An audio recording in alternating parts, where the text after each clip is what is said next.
Amen. Amen. Amen. Bien-aimés, nous rendons grâce à notre Dieu, nous lui disons merci pour sa fidélité. Nous nous réjouissons d'être dans sa présence. Tu vas dire à ton frère, tu vas dire à ta sœur, prie sans cesse. Prie sans cesse. Prie sans cesse. Prie sans cesse. Amen. Amen, amen. Amen. Bien-aimés dans le Seigneur, nous bénissons notre Dieu et nous lui disons merci. Sûrement que certaines personnes diront, mais pourquoi est-ce que le pasteur nous demande de prononcer de telles paroles? Bien-aimés, c'est dans la prière que nous remportons des victoires. Amen. Amen. Et quelles que soient les situations par lesquelles les enfants de Dieu peuvent passer, c'est dans la prière que Dieu agira. Amen. Amen. Rabbi agit, Rabbi ne change pas. Nous bénissons notre Dieu, nous lui disons merci pour sa bonté, pour sa fidélité. Et nous nous réjouissons de savoir qu'il est avec nous. Nous allons demander à notre sœur Dominique Edon. Elle va nous lire le texte de Jean chapitre 5, les versets 1 au verset 9. Bien-aimés, l'Éternel nous permet de partager le texte de Jean chapitre 5, les versets 1 à 9. Écoutons avec un recueillement la parole de Dieu. Je lis au nom du Seigneur. Après cela, il y eut une fête des Juifs, et Jésus monta à Jérusalem. Or, à Jérusalem, près de la porte des brebis, il y a une piscine qui s'appelle en hébreu Bethesda, et qui a 5 portiques. Sous ces portiques étaient couchés un grand nombre des malades, des aveugles, des boiteux, des paralytiques, qui attendaient le mouvement de l'eau, car un ange descendait de temps en temps dans la piscine et agitait l'eau. Et celui qui y descendait le premier, après que l'eau avait été agitée, était guéri, quelle que soit sa maladie. Là se trouvait un homme malade depuis 38 ans.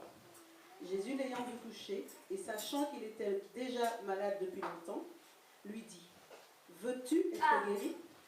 Le malade lui répondit, « Seigneur, je n'ai personne pour me jeter dans la piscine quand l'eau est agitée. Et pendant que j'y vais, un autre descend avant moi. Lève-toi, lui dit Jésus.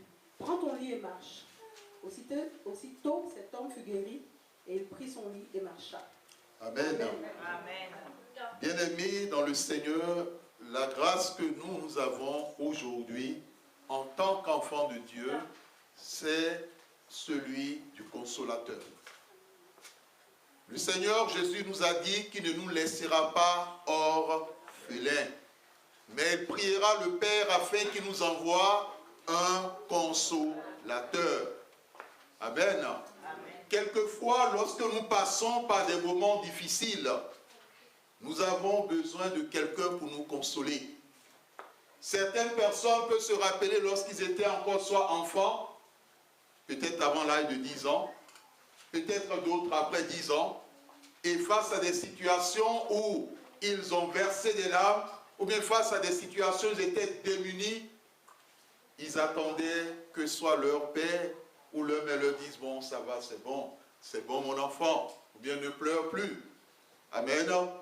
Bien-aimé dans le Seigneur, et quand l'enfant entend la parole de son père ou de sa mère, l'enfant a dans son cœur une joie, parce que son père a parlé, sa mère a parlé, pas pour le gronder, mais pour le consoler, pour lui dire, c'est bon mon enfant, ne pleure plus.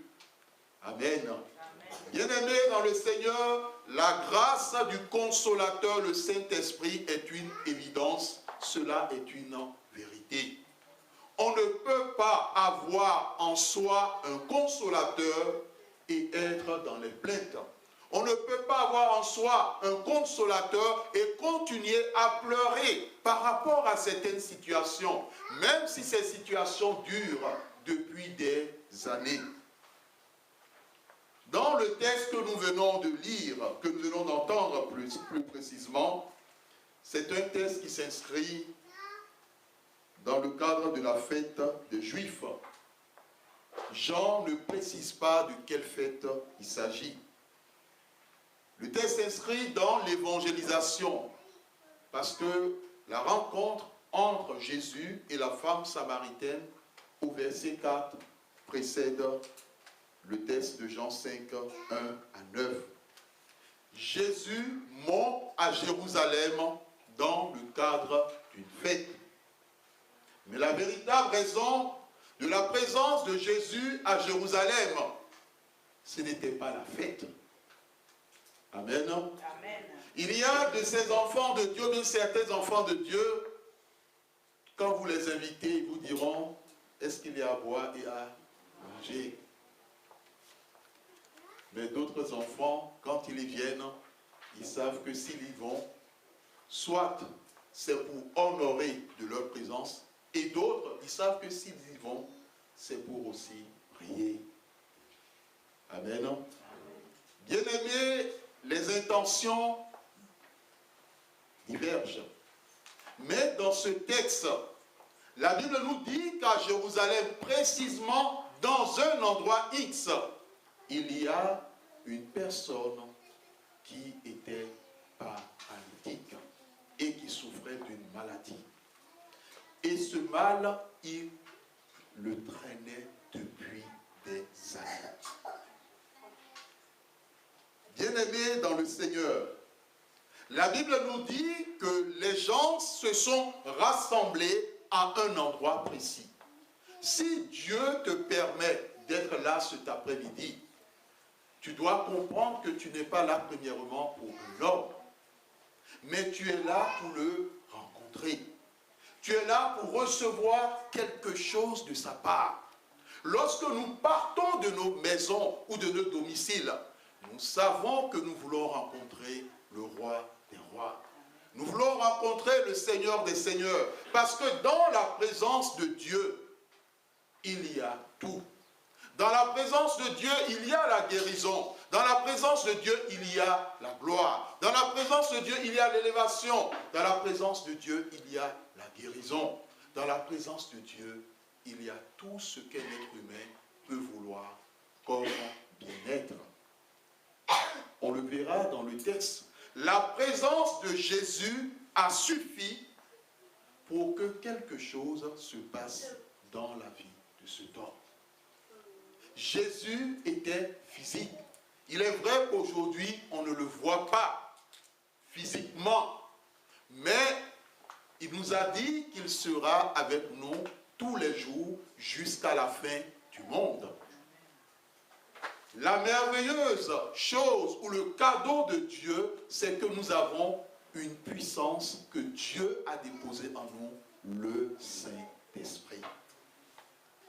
Les gens se sont rassemblés en un endroit parce que ces personnes attendaient quelque chose de la part de cette piscine. La Bible dit qu'il y avait des malades, il y avait des aveugles, au verset 3, des boiteux, des paralytiques qui attendaient le mouvement de l'eau. Car un ange descendait de temps en temps dans la piscine, agitait l'eau, et le premier qui descendait obtenait la guérison. Bien-aimé, il s'agit d'une foule. Et dans cette foule, il y avait plusieurs malades. Tous voulaient la guérison. Bien-aimé dans le Seigneur, il y a un temps pour la maladie. Il y a un temps pour la souffrance. Il y a un temps pour les difficultés. Mais il y a un jour pour la restauration. Amen. Il y a un jour pour la guérison. Il y a un jour pour l'exaucement. Il y a un jour pour l'élévation. Et ce jour, que les ténèbres le veuillent ou pas, que les hommes le veuillent ou pas, ce jour s'accomplira dans ta vie. Amen. Le plus important, c'est que tu t'accroches à ton Dieu et que tu écoutes sa parole. Bien-aimé, ce malade se sentait seul. Il n'est pas né à partir d'un arbre. il a une famille. Mais aucun des membres de sa famille n'était à ses côtés. Sûrement, il avait des amis. Mais aucun de ses amis n'était à ses côtés. Il était là depuis. Et compte tenu de son infirmité, il n'était pas le premier à descendre dans l'eau de la piscine. Ceux qui étaient au bord de l'eau, ils s'impatientaient. Ils étaient là, ils savaient que quelque chose se passait chaque fois qu'une personne plongeait dans cette eau. Si les hommes ont des attentes, nous qui sommes des enfants de Dieu, nous avons de l'espérance. Et la Bible nous dit que l'espérance en Dieu ne déçoit pas. Il y a des personnes qui sont là cet après-midi. Le Saint-Esprit nous fait comprendre que depuis un certain temps, et même certains cette semaine, se sont posés des questions sur leur vie. Ils posaient ces questions parallèlement à leur âge. Ils se disaient, mais aujourd'hui j'ai tel âge. Je n'ai pas encore ceci. Je n'ai pas encore ceci. Des questions par rapport au mariage. Des questions par rapport à la postérité. Des questions par rapport à une stabilité sur le plan professionnel. Des questions par rapport à des percées et à des portes. Bien-aimés, nos questionnements sont légitimes. Mais le plus important, c'est de comprendre que dans la présence de Dieu, quelque chose se passera toujours. Amen.